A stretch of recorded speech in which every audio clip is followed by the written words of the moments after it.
En BDO en Argentina, llevamos el ADN de una red global fundada por líderes y para líderes.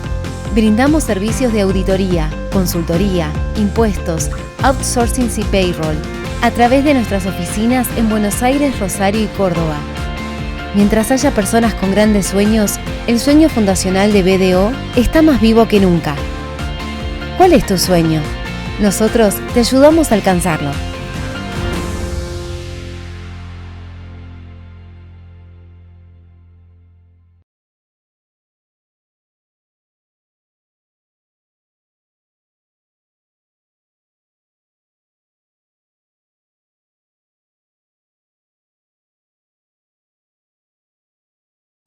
Me cagaron las vacaciones. La culpa es mía, que le creía el pronóstico. Le podés cerrar un poco, pero no a todo.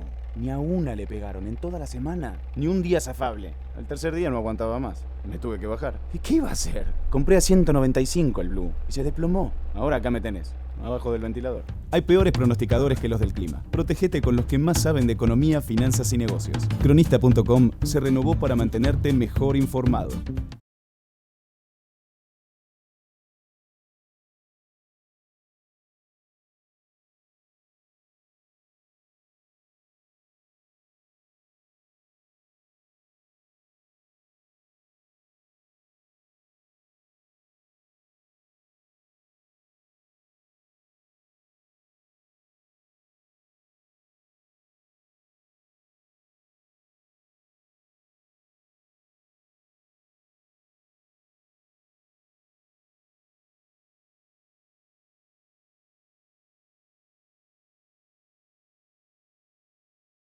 Hola, ¿qué tal? ¿Cómo les va? Es un honor presentar esta quinta reunión del ciclo de charlas sobre anticorrupción, ciclo que coordina el doctor Oscar Fernández, tesorero de nuestro consejo, a quien quiero agradecerle por su constante colaboración y aportes en distintos temas, pero específicamente en este tema en el cual estamos trabajando muchísimo desde nuestro consejo. En esta oportunidad, el tema que nos convoca tiene que ver con el compliance, uno de los temas en los que venimos trabajando y desarrollando actividades, generando aportes, realizando publicaciones, fortaleciendo el tema desde el área de asesoramiento y dándole muchísima difusión a esta incumbencia que es parte de las incumbencias de nuestros profesionales, y en esta actividad particular vamos a abordar el tema del compliance tributario y las competencias del contador en este tema. Estoy muy orgullosa de presentar esta actividad y de los expositores con quienes contaremos en el día de hoy, que son la doctora Teresa Gómez y el doctor Jorge Haddad, cuyas disertaciones van a estar moderadas por el doctor Mariano Fernández, que es el vicepresidente justamente de la Comisión sobre temas de anticorrupción de nuestro Consejo. Voy a hacer una breve presentación de los currículums de nuestros expositores, que son muy extensos, pero vamos a tomar algunas de sus experiencias más importantes. Primero voy a presentar a la doctora Teresa Gómez, que es contadora pública y licenciada en Administración, matriculada en nuestro Consejo Profesional. Es especialista en Derecho Tributario de la UBA, socia del estudio Teresa Gómez, Carlos Quian y Asociados, directora de Doctrina Penal Tributaria y Económica de REPAR, y es profesora de grado y posgrado, además de autora y publicista. Muchas gracias, Teresa, por formar parte de esta actividad tan importante en nuestro consejo. El doctor Jorge Haddad, por su parte, es abogado. Obtuvo la Diplomatura Internacional en Delitos de Corrupción Pública y Compliance en la Universidad de Lomas de Zamora. Es consultor en Derecho Tributario desde el año 1988. En la actividad académica ha dictado conferencias sobre temas impositivos en el país y en el exterior. Tiene más de 300 trabajos, entrevistas y publicaciones especializadas, y es autor exclusivo de 11 libros. En la función pública se ha desempeñado en la Dirección Provincial de Rentas de la Provincia de Buenos Aires, en la Dirección General Impositiva y en la Dirección Nacional de Impuestos. Representó a la Argentina en negociaciones de convenios internacionales para evitar los efectos de la doble imposición.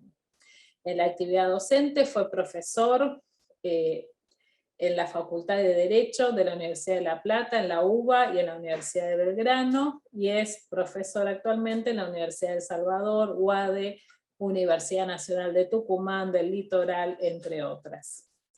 Ha dictado cursos en la Asociación Argentina de Estudios Fiscales, en el Colegio Público de Abogados y en nuestro Consejo Profesional. Muchas gracias también al doctor Haddad por formar parte de esta conferencia, que a su vez integra este ciclo de charlas sobre anticorrupción que hemos impulsado desde el año pasado y que tiene gran repercusión entre nuestros profesionales. Muchas gracias a los colegas que nos están acompañando, que disfruten de esta interesante actividad y como siempre estamos a disposición de todos ustedes.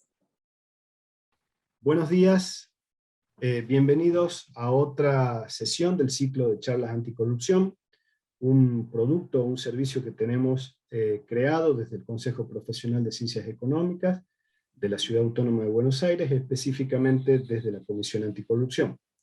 Tenemos la costumbre de hacer una vez por mes un ciclo de charlas que es abierto a la comunidad, donde tratamos diferentes temas de compliance e invitamos a diferentes colegas a que vengan y expongan un poco todo lo que hace a este mundo de compliance, ¿sí?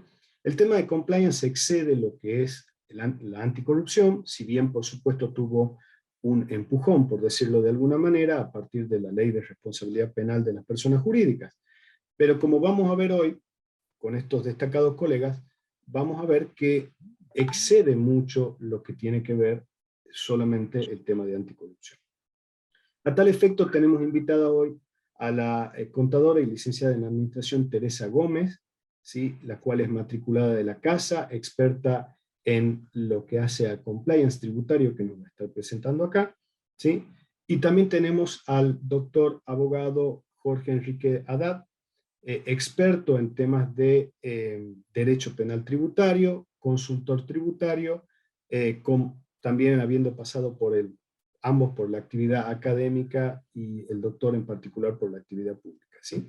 Entonces, bueno, bienvenido Teresa, bienvenido Jorge, gracias por acompañarnos, ¿sí? Un gusto. Teresa, quisieras comenzar tu exposición. Adelante. Gracias Mariano por tu presentación, gracias Jorge por acompañarme. Mi especial agradecimiento a las autoridades del Consejo y mi agradecimiento absoluto a los integrantes de la Comisión de Anticorrupción. Bueno, a ver, esta sería la filmina que presenta un tema, pero esta filmina, fíjense ustedes, que en el fondo está explicando un poquito qué es compliance. En principio, el gran sinónimo del compliance es el due diligence profiling, que se nutre ¿de qué? Se nutre de requerimientos, de leyes, de políticas, de normas estándar, de regulaciones, y sobre todas las cosas, de un alto grado de transparencia del ente que la pone en práctica. ¿Ok? Vamos a la filmina número 2. La verdad que yo me admiro. Honestamente, sé que me pueden acusar de decirme que soy fundamentalista de la profesión, pero me admiro. Cuanto más pasa el tiempo que hace que uno dejó la facultad hasta la fecha, y veo lo bien preparados que estamos los contadores frente a cada instituto o a cada herramienta que nace.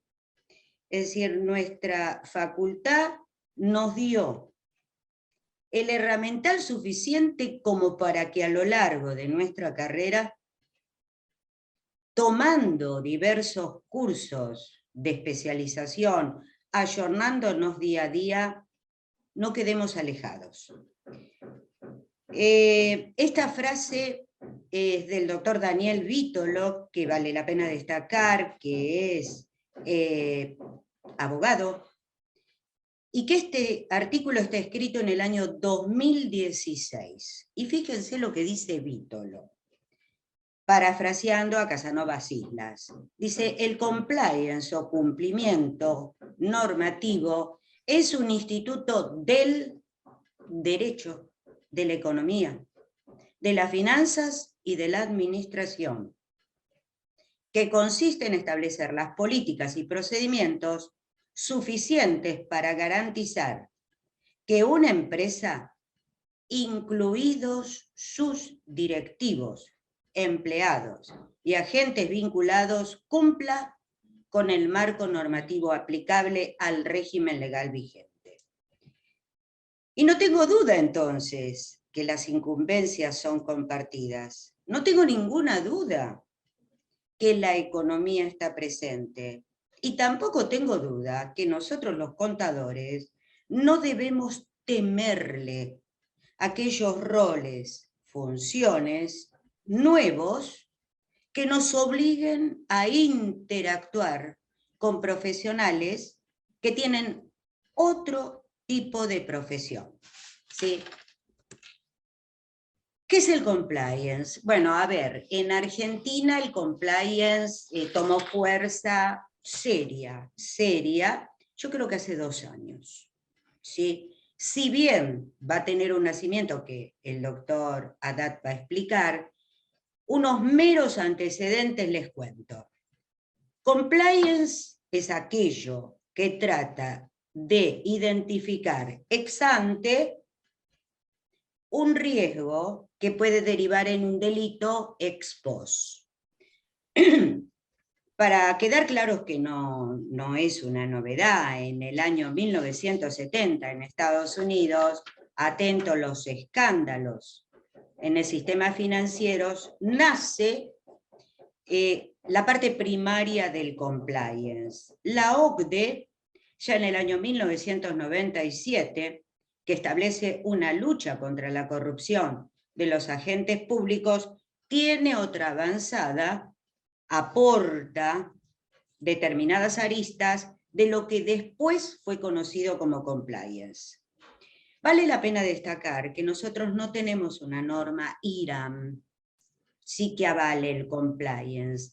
Todas las normas que avalan el compliance son normas ISO.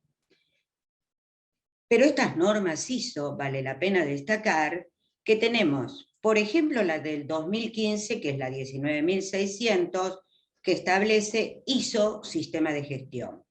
En el 2017 tenemos las 19.601, que establece el compliance penal.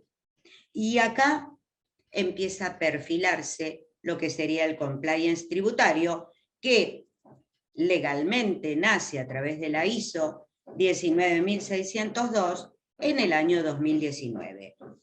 En lo que tiene que ver con el empresario, tal vez esto de no tener una norma IRAM es lo que hace que el empresario no entienda el por qué es conveniente implementar un compliance tributario. Y es lo que nosotros tenemos que explicarle los beneficios.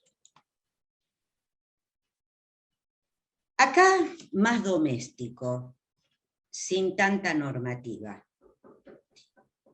¿Qué es el compliance? A ver, decirle a un empresario que el compliance es un escudo que va a impedir que cualquier organismo fiscal ingrese a su intimidad es mentirle. De ninguna manera es un escudo, pero es un remedio.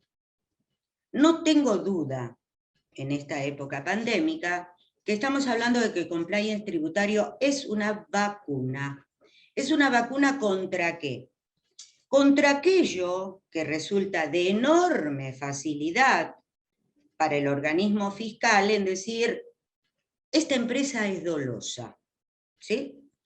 Y el dolo significa la intención y voluntad de realizar el tipo objetivo previsto en la norma. Es como decir, Vos tenías intención y tenías voluntad de evadir y evadiste. Entonces, el compliance tributario vacuna contra esa posibilidad. ¿Por qué? ¿Por qué es una vacuna?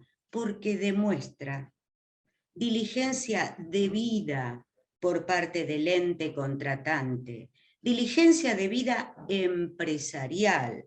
Y como decía Vítolo, cuando hablo de empresa, no solamente hablo de la jurídica, hablo de quienes la integran, desde directivos hasta empleados. Y yo me pregunto y les pregunto, a ver, si yo logro demostrar como empresario que mi ente tuvo diligencia debida, tuvo buena fe, ¿puedo acusarlo de negligencia o impericia? ¿Puede el organismo fiscal decir, no, usted está bien, no tuvo dolo, pero tiene culpa, tiene negligencia o impericia? Y yo diría que resultaría absurdo, porque si yo demuestro que tuve diligencia debida empresaria, va de suyo que nunca fui negligente. Entonces, si el compliance tributario me vacuna contra el dolo, y quiero recordarles a todos, cuidado, porque el dolo no solamente es evasión, es defraudación fiscal.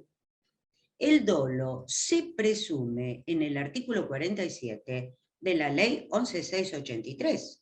Es decir, no es algo tan lejano para el empresario. Yo, si me dicen qué es el compliance, le digo, bueno, mire, es un due diligence profiling, que usted, como empresario, como representante del ente que lo practicó, lo va a poder interponer como prueba de su buena fe. ¿Ante quién? No tengo duda que ante las administraciones tributarias, ante el Honorable Tribunal Fiscal de la Nación, ante el Fuero en lo Penal Económico y ante la Justicia Federal. Llegamos así al año 2017, República Argentina. A ver, en el año 2017, Argentina abandona una conducta, un estilo, en cuanto a que la sociedad no podía delinquir, lo deja atrás, y legisla la 27.401, que establece específicamente la responsabilidad penal de la persona jurídica. Ahora bien, esa 27.401 específicamente habla de los delitos que va a explicar el doctor Haddad: cohecho, tráfico de influencias, concusión, enriquecimiento ilícito, y hasta acá es como que al empresario no lo entiende, no lo escucha, y no sé si le interesa. Pero ya, cuando se habla de balances e informes falsos, algo que el empresario practica anualmente y que nosotros, los contadores, más aquellos que son auditores, nos encargamos de certificar, ya acá el empresario es como que cambia su entendimiento. Y empieza a escucharnos tal vez un poco más cuando le decimos, no, momentito, pero mire, usted va a tener un artículo 9 en la ley que le va a hablar de la exhibición de pena y de responsabilidad administrativa si usted tiene un programa de integridad. Y le leemos el artículo 9, donde dice, quedará eximida de pena y de responsabilidad administrativa. Atención con el tema responsabilidad administrativa. La jurídica, cuando concurran simultáneamente, ¿qué? Cuando haya una denuncia espontánea, autodenuncia, cuando se haya implementado un sistema de control a través de un programa de integridad, o cuando haya devolución del beneficio indebido. Y este programa de integridad, la ley específicamente lo define en el artículo 22, que posteriormente fue reglamentado. ¿Pero qué quiere la ley? Que haya un conjunto de acciones, mecanismos y procedimientos internos de promoción de la integridad, supervisión y control orientados a prevenir, detectar y corregir ex ante irregularidades y actos ilícitos comprendidos en esta ley. Entonces, cuidado, contadores. El trabajo de campo, justamente de este conjunto de acciones, mecanismos y procedimientos, no tengo ningún lugar a duda que es nuestra incumbencia, es propio nuestro. Y yo les diría, ¿cuántas tareas hace el auditor que tiene que ver con esta parte? Entonces, evidentemente, el mensaje para con el empresario es completamente distinto. Lo que no le preocupaba, porque la concusión y el cohecho al empresario mucho no le preocupaban, sí le preocupa la ley penal tributaria. Hoy por hoy, recordemos un pequeño detalle, el delito de evasión se configura cuando el daño a la hacienda pública sea superior a 1,5 millones de pesos. Cifra pequeñísima. Entonces, ¿qué le tengo que explicar al empresario? Mire, señor, puede ser que los ilícitos de la 27.401 a usted no le interesen, pero muy cerca del espíritu de una persona jurídica está el régimen penal tributario, a través del artículo 13. Y fíjense que el artículo 13 de la penal tributaria tiene 3 grandes párrafos. ¿Sí? El primer párrafo está destinado pura y exclusivamente a establecer la pena de prisión.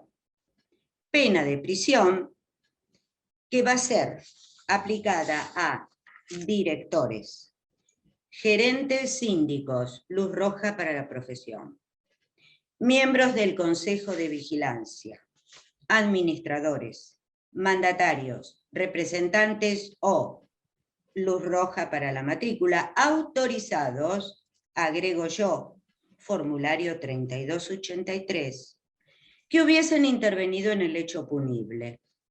Bárbaro. La ley me dice, estos tienen pena de prisión. Segundo párrafo. Si los hechos delictivos hubieran sido realizados en nombre o con la intervención o en beneficio de una jurídica, la ley me establece una pena que va desde la suspensión total o parcial de actividades, hasta la más delicada, que es la publicación de un extracto de la sentencia. Pero hay un tercer párrafo. Y yo creo que este tercer párrafo es específicamente el compliance tributario. Fíjense que dice que para graduar estas sanciones, los jueces tendrán en cuenta el incumplimiento de reglas, a contrario sensu, cumplimiento, la omisión de vigilancia sobre la actividad de los autores, a contrario sensu, la comisión de vigilancia sobre la actividad, la extensión del daño causado, a contrario sensu, la evitación del daño causado. El monto de dinero involucrado, no hubo ninguno, porque yo, producto de controles y trabajos de campo, ex ante, logré disminuir la posibilidad de su aparición.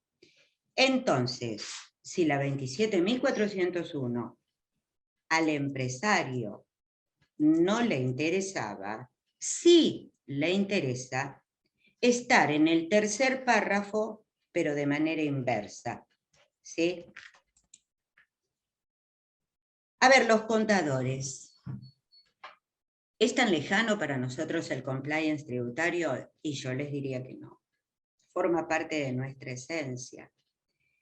Fíjense ustedes que la gran empresa siempre tiene una auditoría interna. Y esa auditoría interna, ¿cómo trabaja? Muchos la definen auditoría del fraude, porque parte del supuesto que la gerencia es culpable. Otros la definen como auditoría interna de prevención o control interno.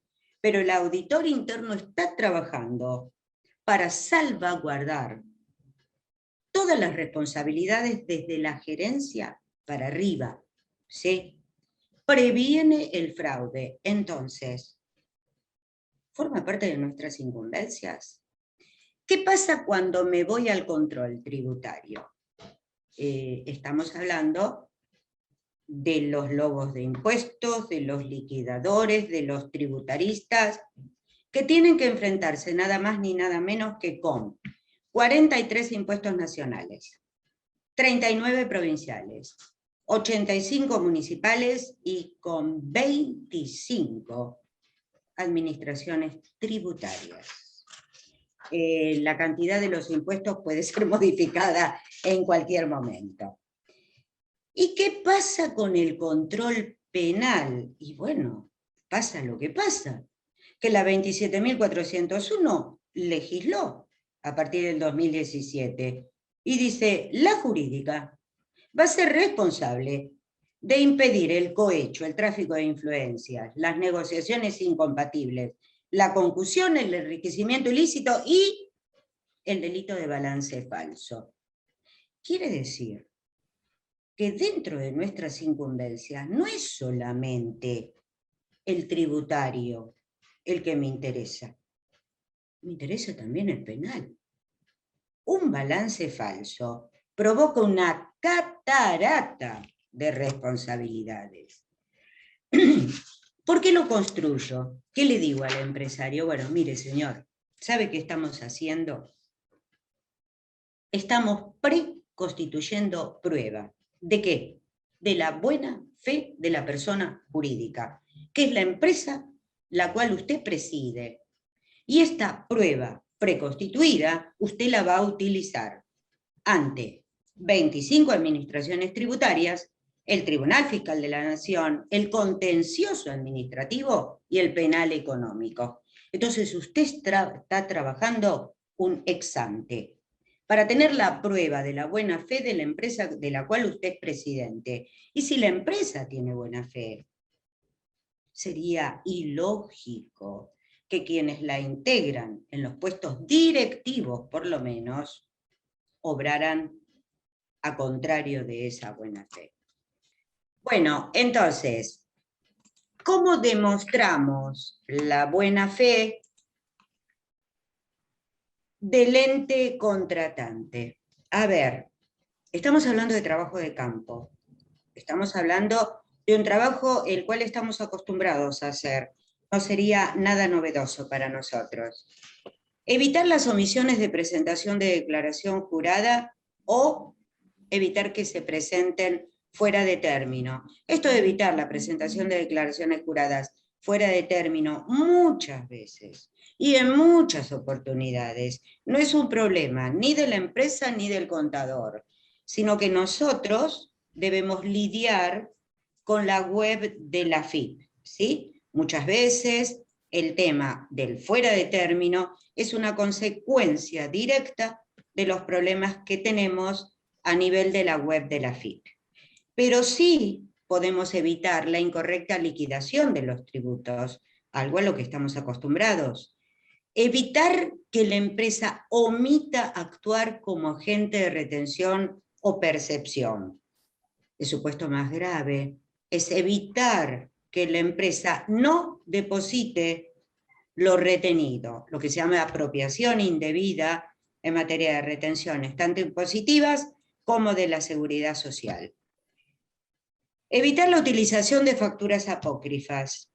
No tengo ninguna duda que lo hacemos en determinada fecha. ¿Cuál es la problemática? Que vemos diariamente es que hoy revisamos y dentro de un mes, y con carácter retroactivo, lo que hoy era bueno, nos aparece dado de alta en la base APOC de la AFIP. hay que establecer un sistema, hay que establecer una metodología, y por eso después el abogado que redacta el paper del compliance va a decir cuándo y cómo y qué medidas tomamos para evitar las APOC. Disminuir la mala calificación es fundamental por el CIPER. Recuerden que el scoring afecta y en mucho la vida de una empresa. La mala calificación del CIPER me va a dar como consecuencia de pronto una alícuota más alta en el CIRCREP. Y arrastrado de todo esto voy a tener una muy mala calificación en la calidad de la QUIT. Limitar la impugnación de la deducción de los gastos por su improcedencia en el impuesto a las ganancias. Y bueno, sería innumerable la cantidad de trabajos que podemos hacer en el campo para evitar que la empresa tenga una mala calificación y para lograr que la empresa pueda demostrar su buena fe. ¿Qué beneficio tiene el compliance? Bueno, nada más ni nada menos que puede ser certificable por un tercero independiente, que es quien avalaría la corrección de la organización o la corrección del sistema que utiliza la organización. El hecho de obtener la certificación es un elemento fundamental de esta prueba constituida que vamos a presentar ante las administraciones o ante los tribunales. Paralelamente, el compliance tributario es muy compatible e integrable con otros instrumentos ya existentes, como la UNE 19601 de compliance penal o el ISO 37001 relativo a sobornos. Bueno, yo creo que con esto tienen una idea mis colegas de la importancia del compliance tributario y de la tranquilidad en por qué nuestras incumbencias son perfectamente compatibles con esta herramienta. Mariano. Muchas gracias, Teresa. Muy clara la exposición. Y le encuentro tanta, digamos, tanta relación con la ley 27.401. Les comento brevemente a todos los colegas que están viendo, ¿no? Cuando yo iba a la facultad, también nos explicaban en concursos y quiebra algo como vos dijiste, el espíritu del legislador. Y nos decían, en aquel entonces la ley de concursos y quiebra era 19.551. Era la posterior a la ley 19.550. Y vos acá presentaste que la ley de régimen penal tributario es muy parecida en número a la ley 27.401. Y en ese párrafo, en ese artículo 13 que presentaste, se ve que la forma de mitigar todo este tipo de riesgo, en el caso penal tributario, es similar a los métodos que establece el legislador para tratar los delitos de corrupción, ¿sí? Entonces, y las penas, si bien acá, vos sabés que la ley de responsabilidad penal de personas jurídicas no tiene cárcel, sino que tiene la sanción económica, pero vos mencionaste acá que tiene la pena de prisión. Entonces, es importante recordar a los colegas que tiene beneficios, no beneficios, tiene sanciones para la compañía, para la organización y para también sus directores representados y los contadores que podemos llegar a estar haciendo, ¿verdad? Tareas derivadas de esa empresa, ¿no? Recordemos la responsabilidad del auditor. La justicia del fuero en lo penal económico, cuando habla del delito de evasión, empieza a analizar el balance, el estado contable te hablo. Y es una corriente de opinión mayoritaria que dice que el delito de evasión nace del balance contable, porque para hacer el balance fiscal se parte del contable. De ahí a tomar al auditor como cómplice, hay un pequeño trecho. Con mucha suerte, si hay responsabilidad en cabeza de un auditor, tal vez sea secundaria la responsabilidad, el cómplice secundario, pero vos sabés que hay numerosa jurisprudencia de primera instancia donde hasta se ha llegado a la coautoría de un contador con el evasor. Entonces, si bien es un tema delicado y preocupante, me parece que si a través de una herramienta que nosotros podemos realizar en colaboración con un profesional del derecho, es importante que lo entendamos, que lo incorporemos y que tratemos que el empresario nos acompañe en esta decisión. Correcto. Y también traigo a esta conversación lo que vos mencionaste y yo no sabía de que había una norma ISO internacional de compliance tributario. Lo menciono porque también ya se ven en Argentina, como vos bien dijiste, de que un tercero pueda dar fe o validar que existe un sistema preventivo, ¿sí?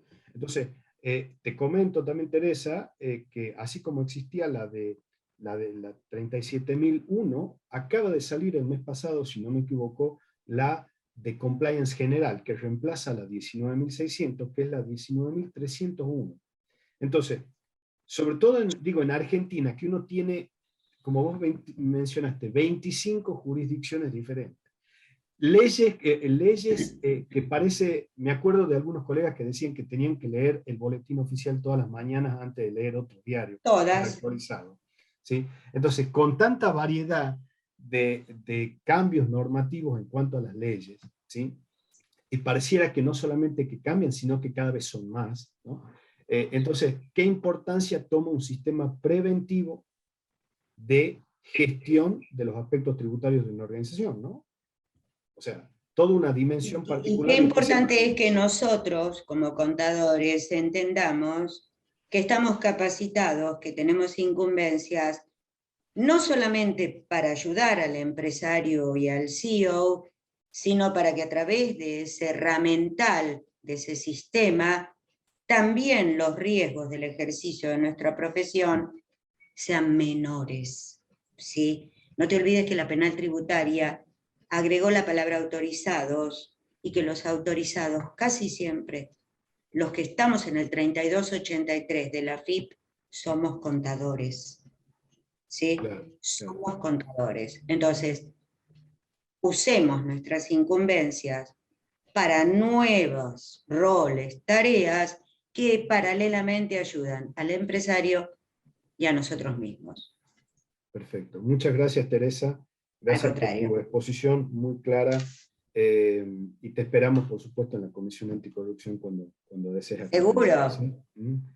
Bueno, ahora paso al colega, al doctor Jorge Haddad. Jorge va a complementar la presentación de Teresa, es abogado, ¿sí? Y también, por supuesto, tiene incumbencias en el tema, ¿no? Así que, Jorge, si tú quisieras poner tu presentación, ¿puedes hacerlo? Bien. Yo primero quiero agradecer al Consejo Profesional de Ciencias Económicas y a la comisión en especial, con una atención especial al presidente, como hablábamos antes de iniciar, y a todos los que trabajan en este tema que es tan importante y que cada vez tiene mayor trascendencia. Les agradezco por la invitación. Yo entiendo que esto es un cambio de paradigma y comienzo con esto. Es un antes y después, es un dar vuelta a la hoja y empezar de cero. Y eso me ocurrió a mí. Eso me ocurrió a mí. Yo tengo una serie de libros que es sobre la ley penal tributaria comentada, y la reforma que comentó en el artículo 13 Teresa recién es del año 2011, no es de ahora. O sea, desde el 2011 teníamos en nuestra legislación la punibilidad de las personas jurídicas en materia penal tributaria y terrorismo, que fue la otra ley paralela que se publicó el mismo día, el 29 de diciembre del 2011. O sea, realmente desde el 2012 hasta ahora, quizás, yo no digo 10 años, pero 9 años y algo ya han pasado Y recién nos estamos dando cuenta cuando se dicta la 27.401 de la importancia que tiene la punibilidad de la persona jurídica en materia penal tributaria. Pero acá el tema a mí me viene de dos vías. La primera, porque cuando comento, una de la anteúltima edición, comento el artículo nuevo, el 13, donde estaban las personas jurídicas y hago toda la referencia a la teoría, como mencionó, con que cambiamos nuestra tradición penal incorporando a los entes jurídicos. Lo que conocía y lo que sabía de ese último párrafo que mencionaba Teresa, era lo que normalmente tienen las grandes empresas, que cotizan o no cotizan en bolsa, pero que están formados por diversos grupos de accionistas, que son, llamémosle, reglamentos del directorio, donde se establecen funciones para cada uno de los directores que van en relación a la cantidad de acciones que representan, porque es así, al grupo que representan accionarios, y hay otra serie de directores que son directores de número, que no tienen nada más que asistir y firmar. Eso hay 3 libros, 4 ahora, que circulan en derecho comercial, y bueno, recurrí a eso, pero no a compliance.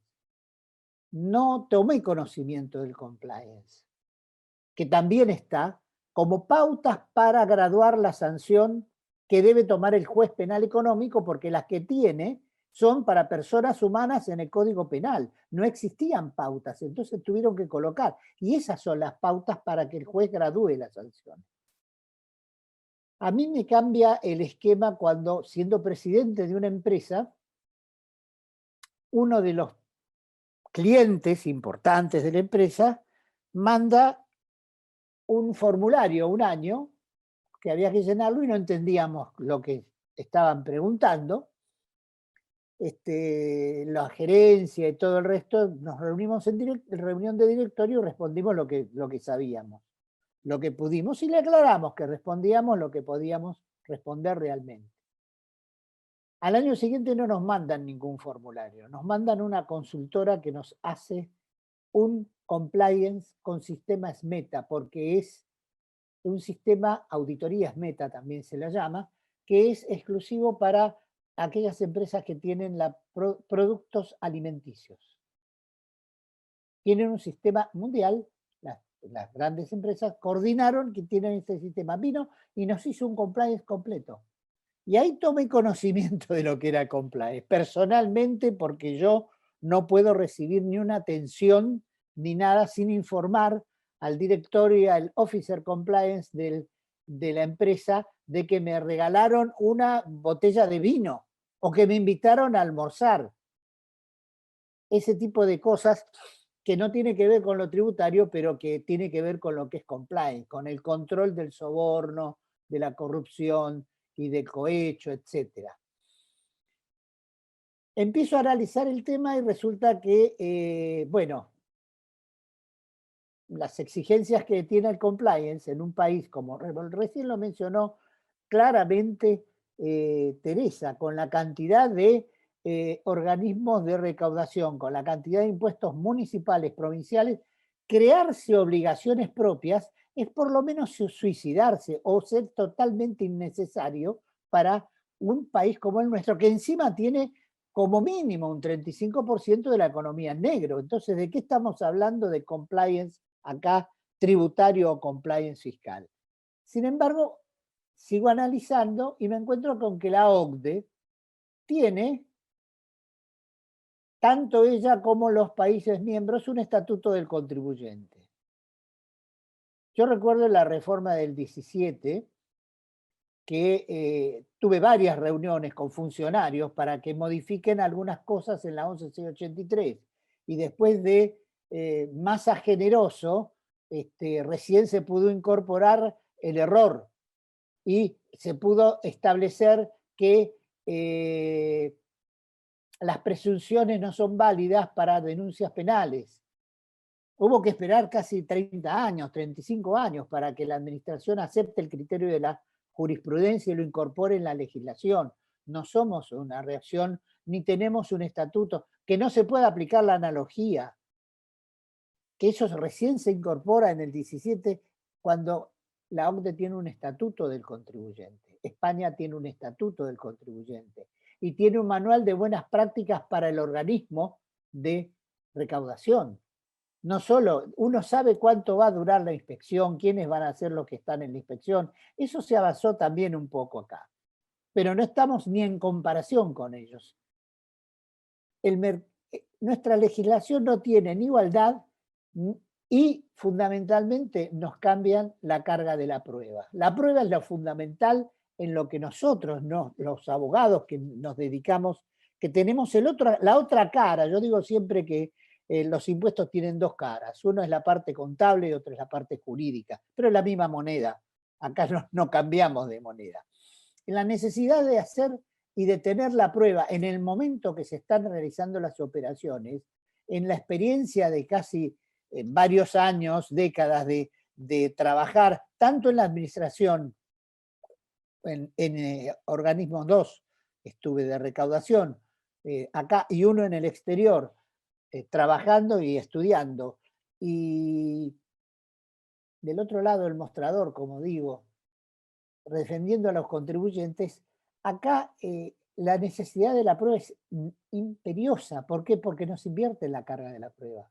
Yo tengo que probar que soy inocente, yo tengo que probar que la operación es lícita, se hizo, que existía, que me entregaron la mercadería y no es el fisco el que tiene que probar que yo soy culpable. Me invierto en la carga de la prueba continuamente.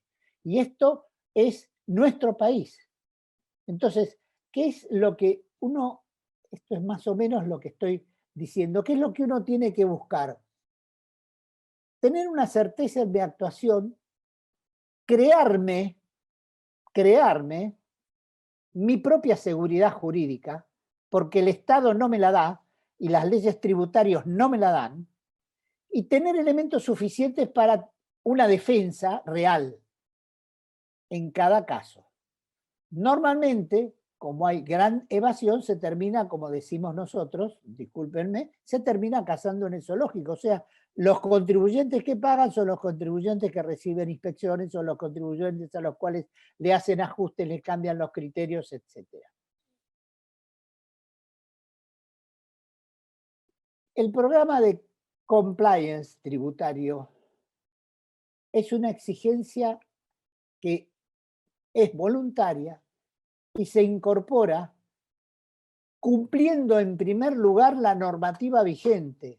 O sea, todas las disposiciones que hay desde los municipios, las provincias y la nación forman parte del compliance tributario. Es la primera obligación que tengo como compliance tributario. A partir de ahí, lo que debo hacer para crear un compliance tributario es detectar qué riesgos tengo. Una empresa minera va a tener riesgos ambientales, pero va a tener riesgos tributarios. El mismo compliance puede ser transversal y abarcar los dos. Y puede tener riesgos laborales, entonces puede abarcar los tres. O podemos tener una empresa que tenga exclusivamente riesgos laborales, riesgos tributarios. Y dentro de los riesgos tributarios puede tener exclusivamente, con análisis, facturas apócrifas. Entonces nos dedicamos a hacer un manual con unas buenas prácticas y con la diligencia debida para evitar, ya tenemos detectado, gestionar y minimizar el riesgo de tener facturas apócrifas. Hay sistemas, se pueden hacer, se puede minimizar eso. Y, por supuesto, no solo debo tener el manual, sino que lo tengo que cumplir. Si yo lo cumplo y cumplo todos los procesos del manual y los documentos, voy a tener, lo primero que voy a tener es una acreditación de buena fe. Yo estoy actuando de buena fe. No me pueden decir que hay dolo, presunción de dolo, no. Yo estoy acreditando de acuerdo a un protocolo y una documentación determinada que estoy actuando de buena fe. Actúo como un buen hombre de negocios. Recordemos la causa Chicone calcográfica, el caso típico, emblemático que doy siempre cuando hablo de penal tributaria. Cuando estaban los hermanos Chicone tenían una subsidiaria en el exterior, estoy hablando hace muchos años, antes de la reforma del impuesto a las ganancias, en este tema, y esa subsidiaria del exterior en un momento tuvo un ejercicio que dio saldo positivo y le mandó dividendos. Y los dividendos los incorporaron y pagaron por los dividendos. Al año siguiente tuvo quebranto. Entonces los dos Chicones dijeron, si el año pasado tuve dividendos y los incorporé, cuando tengo quebranto lo tengo que incorporar también, porque es una blanco y negro. Acá debo jugar razonablemente, los dos Chicones dijeron eso. La planta permanente, el departamento de impuestos, le dijo, de ninguna manera no se puede, eso no es lo correcto. ¿Qué es lo que hicieron los Chicones? Pidieron un dictamen a un conocido, ya fallecido desgraciadamente, experto en impuestos. Vicente Oscar Díaz le dijo, señores, ustedes pueden tomar el quebranto. Vino la FIP y le dijo, señor, ustedes no pueden tomar el quebranto. Le hicieron un ajuste y le hicieron una denuncia penal. ¿Pero qué habían hecho los Chicones con el dictamen? Lo incorporaron en un acta de directorio como tema puntual de tratamiento del directorio y decidieron actuar en consecuencia. Y eso es lo que hace un buen hombre de negocios. Cuando no sabe, no conoce sobre un tema, pregunta a quien sabe y conoce y actúa en consecuencia. De acuerdo a eso, el informe que les hizo Vicente Oscar Díaz les eliminó por completamente cualquier posibilidad de que alguien diga que hay dolo, que hay ardid o engaño, que hay ley penal tributaria. Hay un problema de interpretación, que la FIP opina blanco y el contribuyente opina negro. Esto es actuar como un buen hombre de negocio y el compliance me permite hacer eso. Me permite tener esa posibilidad cuando yo detecto el riesgo directo en este caso. Y tener elementos suficientes para tener una buena defensa. ¿Por qué? Porque yo demuestro con la sucesiva documentación y acreditación de todos los pasos que estoy haciendo en mi actuación para la liquidación de impuestos, para el legajo del proveedor, etcétera, buenas prácticas y debida diligencia. Buenas prácticas y debida diligencia. Estos son puntos fundamentales que nosotros no los tenemos en cuenta. ¿Por qué? Y porque estamos detrás de otra serie de problemas en la subsistencia de la empresa o no, pero que hacen realmente a la subsistencia de la empresa, porque si esto no está acreditado, termino con un ajuste, termino con un problema penal tributario. Entonces, volviendo a el origen de esto, la traducción de compliance es cumplimiento. Y el cumplimiento es amplio, susceptible de utilizarse para diversos modelos organizativos. Acá puede valer el compliance tributario para una empresa multinacional como para un pequeño comercio. Se adapta y se regula, no es trabar burocráticamente el funcionamiento de la empresa. Al contrario, lo que hace es sistematizar de una manera determinada el trabajo que se hace en la empresa y que se controla. Y que se controla que se cumpla. Y que se controla que se cumpla. En materia bancaria, el Comité de Supervisión Bancaria de Basilea lo establece. Acá tenemos en cuenta, esta es la definición parecida a la que mencionó de Vítolo, pero de Alain Casanovas, que es uno de los mejores expertos en compliance de Europa, es español. El compliance es un conjunto de prácticas que ayudan a prevenir, detectar y gestionar razonablemente, porque no se pueden eliminar, los registros asociados con el cumplimiento de las normas que afectan a las organizaciones. Bajo este paraguas se engloban tanto las normas a las que se hayan sometidas, las normas legales, como las que asumen voluntariamente. Y las voluntariamente están en el compliance especial. Los daños derivados del incumplimiento de ambas categorías no solo se miden económicamente, y esto es importante porque no se tienen en cuenta, sino también en términos de reputación. ¿Qué pasaba cuando clausuraban un negocio?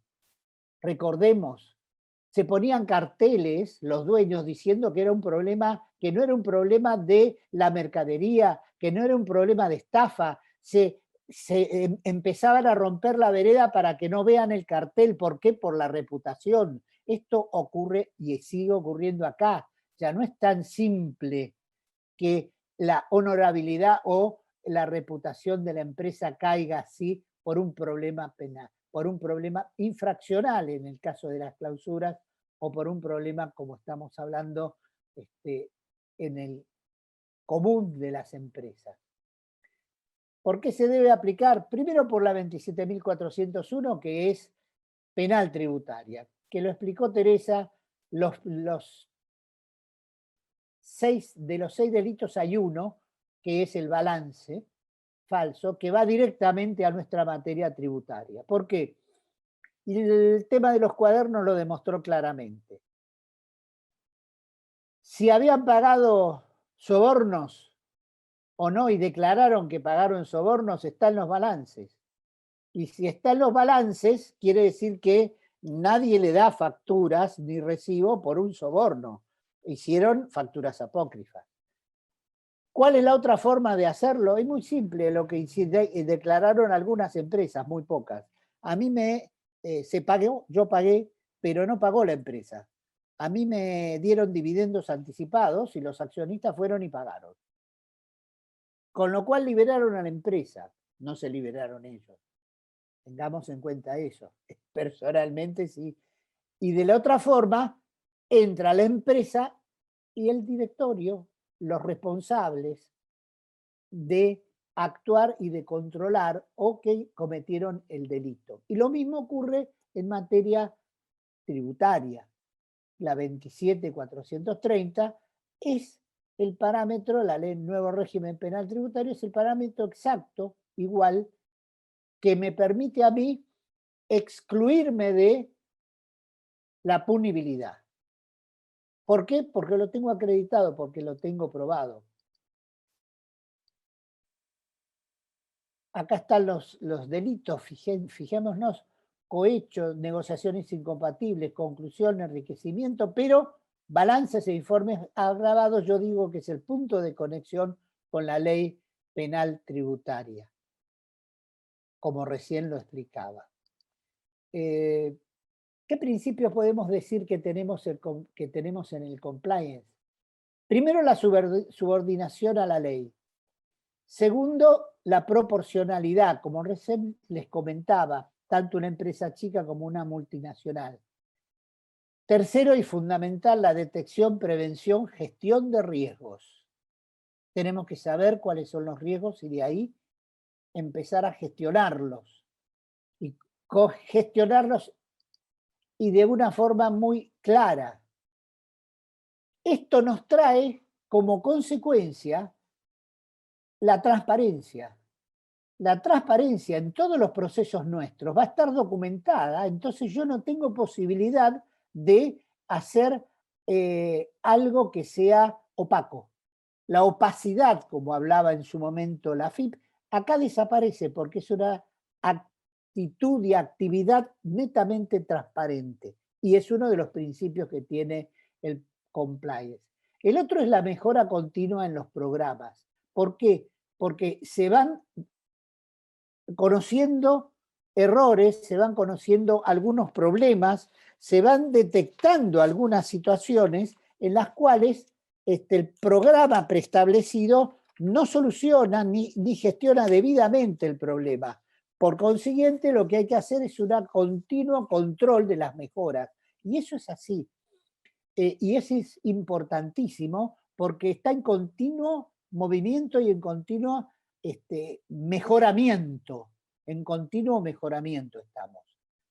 Después, tenemos la posibilidad de escuchar a todos los que forman parte de la empresa para, en forma anónima, poder aportar soluciones o mejoras a los procedimientos de gestión.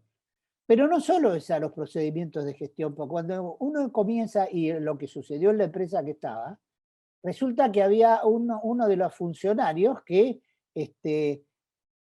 algo que nada que ver con impuestos, pero que no lo hubiéramos conocido nunca, y a lo mejor terminábamos con un juicio. Acosaba a algunas mujeres. Lo dijeron anónimamente. Cuando tuvimos los 13, identificamos perfectamente a la persona, lo llamamos y le dijimos, mire, tenemos esto y creemos esto. ¿Qué hacemos? ¿Lo despedimos con causa llamando a las personas pidiendo que se identifiquen y declaren? ¿O usted se va? Y se fue, porque si no, no iba a conseguir trabajo en ningún lado. Tenía un cargo importante dentro de la empresa y era una persona importante. En la misma forma como esto, que es un ejemplo laboral, tenemos un montón de casos de situaciones en las cuales el proveedor, que siempre era el mismo proveedor, había cambiado la facturación y había cambiado la persona jurídica. Entonces yo trataba con Teresa Gómez, pero en vez de venir la factura como Teresa Gómez, venía como Juan Rodríguez. Entonces ellos se daban cuenta de eso y nos informaban. Informaban a la gerencia de administración. Se llamaba Teresa Gómez y decía, ¿qué pasa con esto? A ver, creamos un nuevo registro, hacemos todo de nuevo, pero ¿cuáles son tus impuestos? ¿Qué es lo que hiciste? ¿Cuál es tu situación con el fisco? No quiero tener problemas. Ese tipo de situaciones que en una empresa que tiene 60 facturas por mes no tiene problema, pero en alguna que tiene que pagar a lo mejor 800 o 900, se puede pasar alguna de estas situaciones. La ayuda es invalorable de la gente porque aparte lo hace en forma anónima. Acá no es un tema de persecución o no persecución. El control lo puede hacer personas externas también. Este control de las denuncias no solo lo puede hacer la empresa, sino se lo pueden dar a un tercero independiente para que lo analice. Eso sí, todas estas denuncias tienen que ser tratadas por el directorio y tienen que ser analizadas por el directorio. Y yo aconsejo volcarlas, las que son importantes, en el acta de directorio como punto del acta de directorio. Y si no hay ningún resultado importante, se dice se analizaron.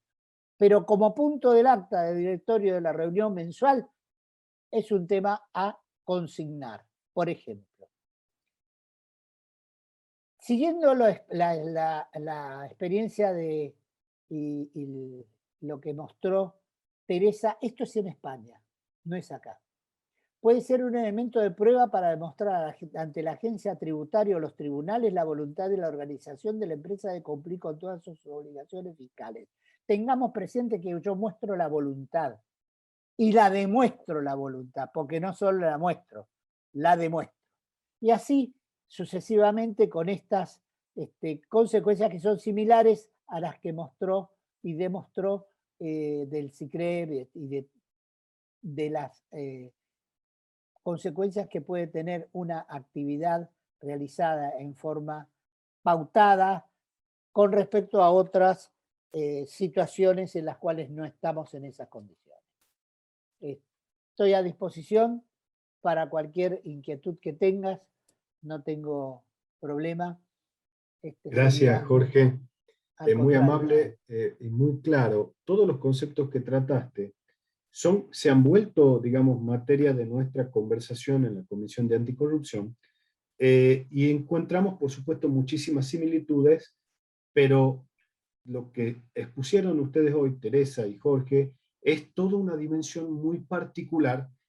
Lo menciono porque habíamos dicho que compliance tomó fuerza a partir de la Ley de Responsabilidad Penal Empresaria, vos también lo mencionaste, pero es una temática anterior Y aún siendo anterior, requiere de incumbencias especiales. Lo definiste como la otra cara de una moneda, ¿sí?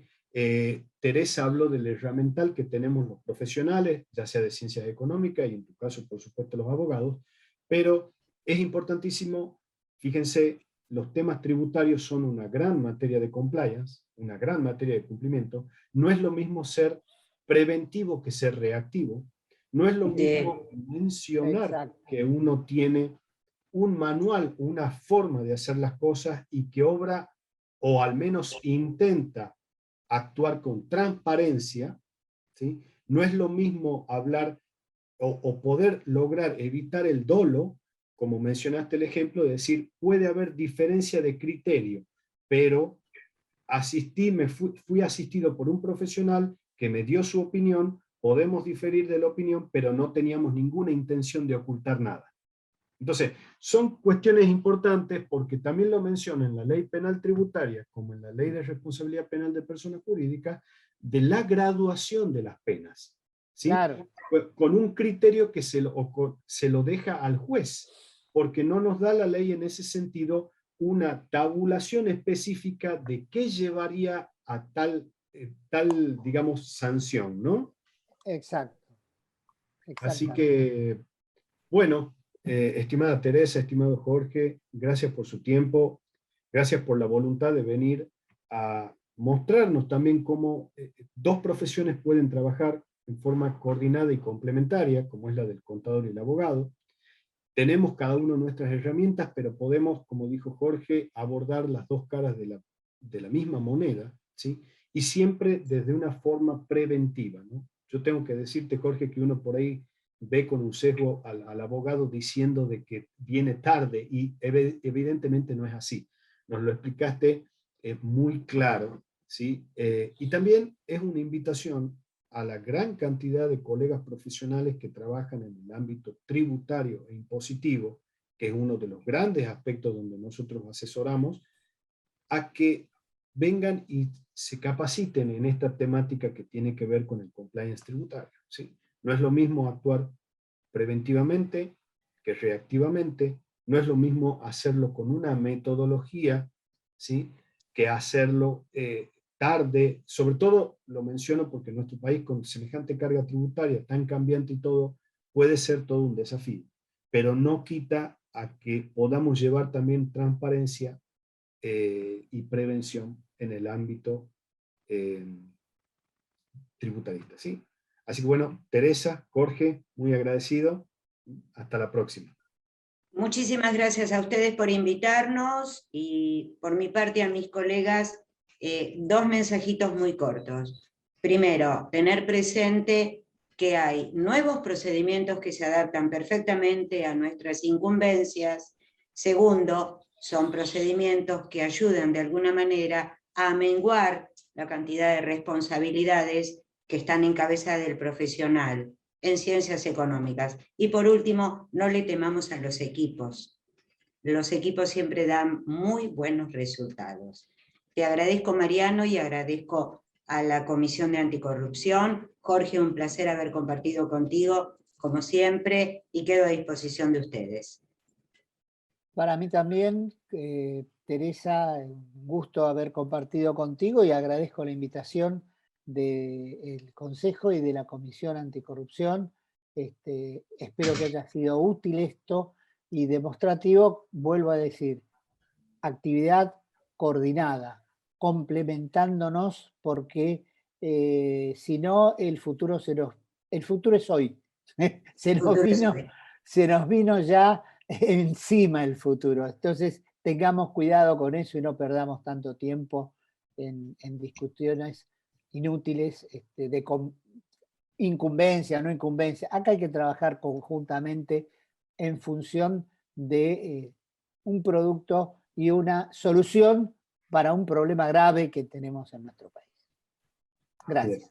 Gracias. Hasta luego. Hasta luego.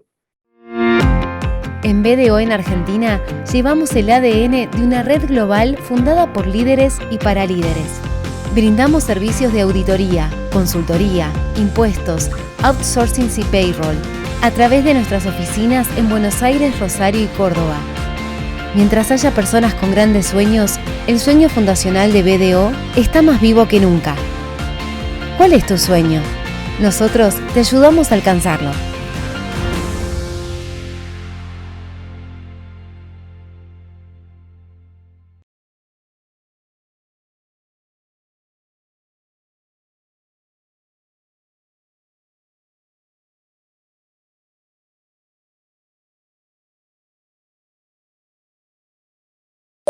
Me cagaron las vacaciones. La culpa es mía, que le creía el pronóstico. Le podés cerrar un poco, pero no a todo. Ni a una le pegaron en toda la semana. Ni un día zafable. Al tercer día no aguantaba más. Me tuve que bajar. ¿Y qué iba a hacer? Compré a 195 el Blue y se desplomó. Ahora acá me tenés, abajo del ventilador. Hay peores pronosticadores que los del clima. Protégete con los que más saben de economía, finanzas y negocios. Cronista.com se renovó para mantenerte mejor informado.